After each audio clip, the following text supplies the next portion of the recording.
Assalamualaikum warahmatullahi wabarakatuh. Perkenalkan, saya Rini Azuli dengan nomor 3042206. Pada video ini, saya akan menjelaskan materi pertemuan 9 mengenai Corporate Governance.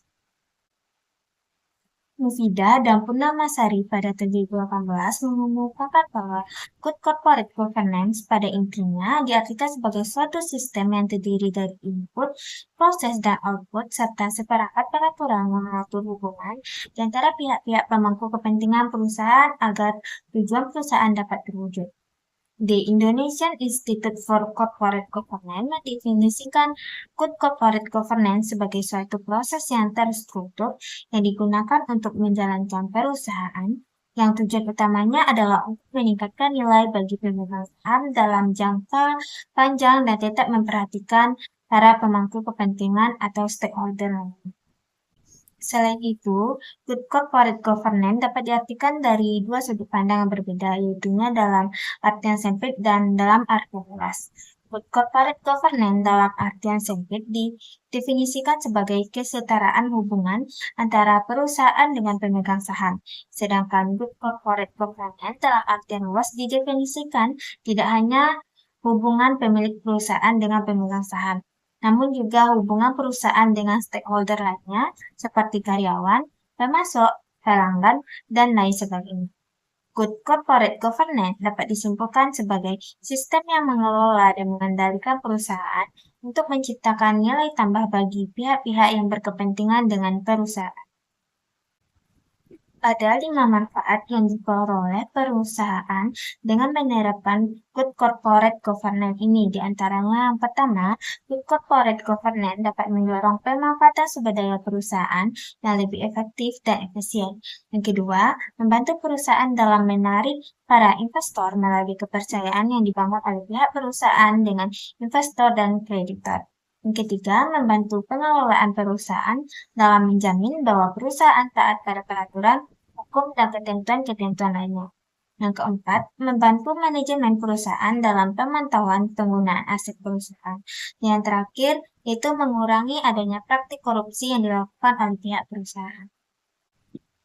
Prinsip-prinsip utama dalam Good Corporate Governance yaitu meliputi yang pertama transparansi, yaitu suatu komitmen perusahaan untuk keterbukaan atau ketersediaan informasi yang penting bagi pihak-pihak yang berkepentingan dengan perusahaan mengenai kondisi keuangan, pengelolaan, dan kepemilikan perusahaan secara jelas dan akurat. Yang kedua, responsibilitas, di mana prinsip dasar responsibilitas yaitu perusahaan wajib mematuhi peraturan perundang-undangan dan melaksanakan tanggung jawab kepada masyarakat dan lingkungannya.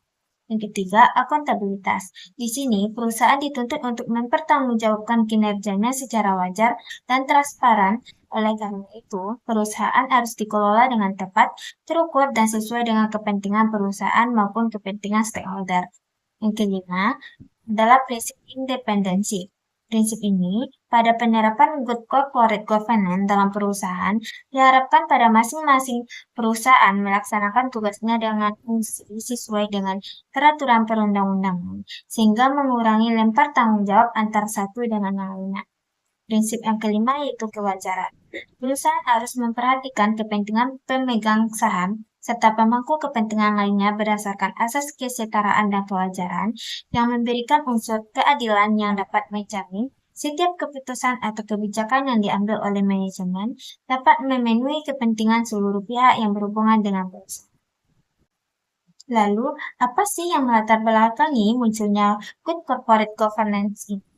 Nah, secara umum, munculnya Good Corporate Governance ini dilatar belakangi oleh dua alasan utama, yaitu alasan akademis dan alasan praktis. Dari latar belakang akademis, terdapat pula dua teori utama yang terkait, yaitu stewardship theory dan agency theory. Stewardship theory berasumsi bahwa manajemen dapat dipercaya untuk bertindak demi kepentingan publik dan pemegang saham. Sedangkan agensi teori berpendapat bahwa manajemen cenderung bertindak untuk kepentingannya sendiri sehingga dibutuhkan mekanisme pengawasan dan tata kelola yang baik untuk meminimalkan konflik kepentingan. Sementara itu, dari sisi praktis, munculnya Good Corporate Governance adalah akibat dari skandal finansial yang melibatkan perusahaan raksasa dunia seperti kasus Enron, WorldCom, dan kehancuran kantor akuntan publik Arthur Andersen yang menjadi bukti bahwa lemahnya pengawasan internal dan manipulasi laporan keuangan dapat menimbulkan kerugian besar bagi investor dan masyarakat. Misalnya, perusahaan Enron yang semula dianggap sebagai perusahaan energi raksasa dan kinerja keuangan yang tinggi ternyata terbukti melakukan manipulasi laporan keuangan selama bertahun-tahun. Skandal ini menyebabkan kebangkrutan perusahaan dan hilangnya kepercayaan publik terhadap integrasi laporan keuangan serta profesi. Kejadian-kejadian tersebut kemudian mendorong banyak negara untuk menata ulang sistem pengelolaan perusahaan agar lebih transparan, jujur, dan bertanggung jawab. Di kawasan Asia, krisis finansial tahun 1997 sampai 1998 juga menjadi bukti nyata lemahnya praktik good corporate governance, terutama di negara-negara seperti Thailand, Korea, Indonesia, dan Malaysia. Hal ini dipicu oleh hubungan yang terlalu erat antara pemerintah dan pelaku bisnis, praktik monopoli, kolusi, dan kurangnya transparansi dalam dunia usaha. Di Indonesia sendiri, krisis ekonomi dan politik pada akhir tahun 1990-an menjadi momentum penting bagi perusahaan untuk memperkenalkan konsep good corporate governance secara formal melalui kebijakan dan regulasi. Salah satu langkah nyatanya adalah diterbitkannya Surat Keputusan Menteri BUMN Nomor Keputusan 117 garis miring MMBU garis miring 2002 tanggal 1 Agustus 2002 yang mewajibkan penerapan prinsip-prinsip corporate governance pada seluruh BUMN agar tercipta pengelolaan perusahaan yang lebih profesional, akuntabel, dan berorientasi pada kepentingan. Sekian materi yang dapat saya jelaskan, kurang lebihnya saya mohon maaf. Wassalamualaikum warahmatullahi wabarakatuh.